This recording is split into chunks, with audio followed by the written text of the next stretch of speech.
Hello बच्चों, let's read the question. Two capacitors each having a capacitance C and breakdown voltage V are joined in series.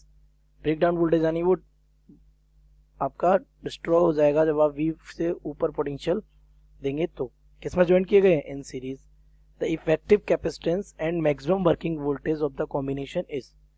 तो सबसे पहले देख लेते हैं इस क्वेश्चन का की कॉन्सेप्ट. बेटा की concept of this question is you have joined the capacitors in series, it is C and it is C.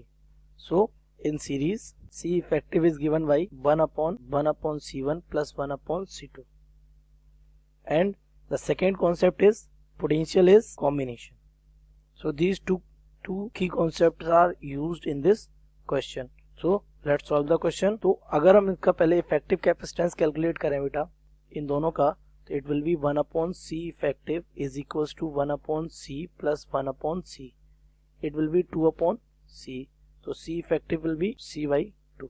तो आप पहले ये सीखिए कि हम कुछ ऑप्शंस को क्या कर सकें, एलिमिनेट. तो फर्स्ट और थर्ड तो हो ही नहीं सकता क्योंकि इफेक्टिव कैपेसिटेंस कितना है C by 2. बट इसमें कितने ऑप्शंस हैं, 2. तो नाउ कैलकुलेटेड फॉर V. अगर बेटा हम यहाँ पर V पोटेंशियल वाला प्रोवाइड कराएंगे तो it will be V by 2 and V by 2. और ये मैक्सिमम कितना ले सकते हैं, V and V.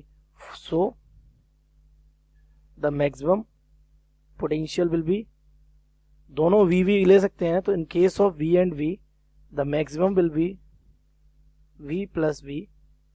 So it will be of 2V. So let's match the option C by 2 and 2V. Fourth option is correct. I hope you have understood it well. Best of luck.